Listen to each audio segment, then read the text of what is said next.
Meanwhile, the Independent Electoral Commission says over 18,000 South African citizens in 101 countries around the world have started registering to vote. This was using the newly launched online registration portal system. Most people registering online include the United Kingdom, the Netherlands, Germany, the United States, and some African countries like Mauritius, Lesotho, Namibia, Botswana, and others. South African citizens abroad will take place between the 26th and the 28th of January. SABC News' Kailihle Khumalo has more there.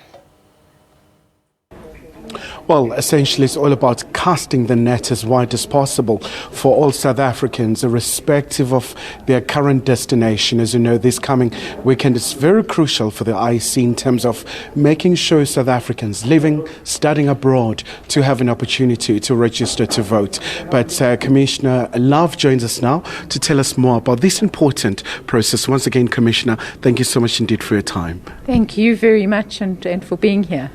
And obviously we've seen Commissioners IEC have pioneered a new way of making sure that people are able to do this as seamless as possible where they do go register online. Tell us more about this. I believe it kicked off somewhere in December?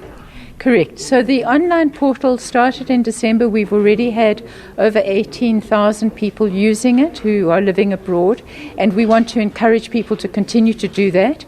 They just have to go onto our web page. There's a button that takes you to Overseas Registration, and you then follow the prompts. And also, of course, if you've registered before in previous elections, please check your registration details. But this weekend is an important weekend because it also offers voters an opportunity to go into the missions, which will be open over the weekend in all of the countries where we have missions.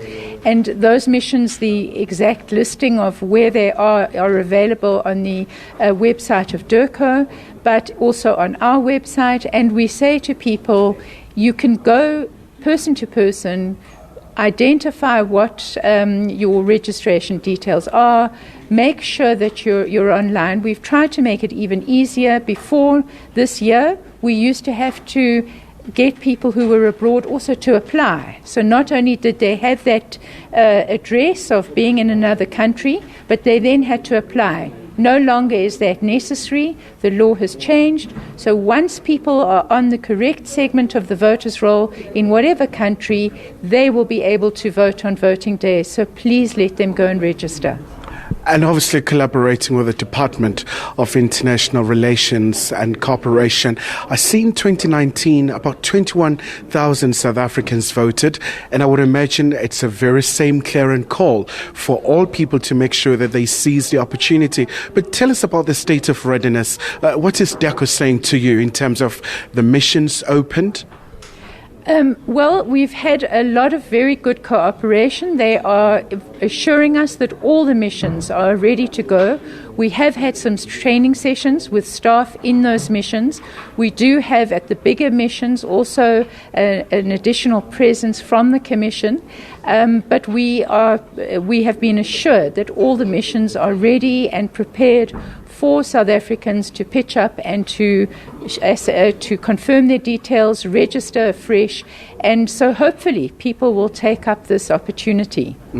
And all of this, Commissioner Love, happens at a critical time. You know, some parts of the world, you have this conflict, Sudan, Ukraine, Israel. I believe there, due to security, you may not have anything going on there.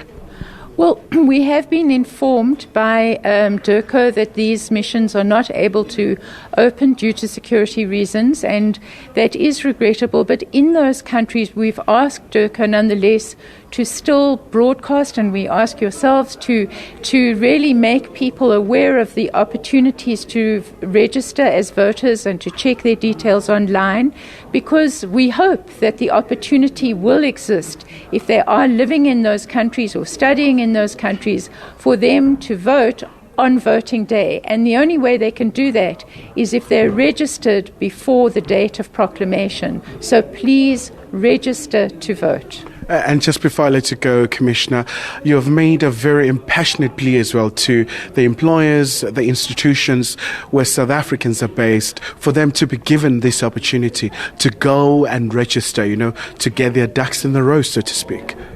Well, we certainly want them to be given an opportunity to do that, but we'd also like them, particularly companies that have got internal communication systems, to use those internal communication systems to broadcast the very easy platforms through which people can register online if they are not able to go directly to the mission for those purposes. So again, we, through you, extend our appeal once again, not just to allow people to go, but really to encourage people through making the information as widely accessible as possible. And I would imagine come the big day, IEC will be ready to make sure, irrespective of where one is voting, everything is transparent, peaceful, free and fair. It is most definitely our commitment, and it's certainly what we have acquired a reputation for doing, and it's only one that we will hope to improve on and strengthen as we go forward. All right, Commissioner Love, thank you so much indeed. Speaking on behalf of the IEC, you know it's about to be that critical time once again, especially for the South Africans based abroad.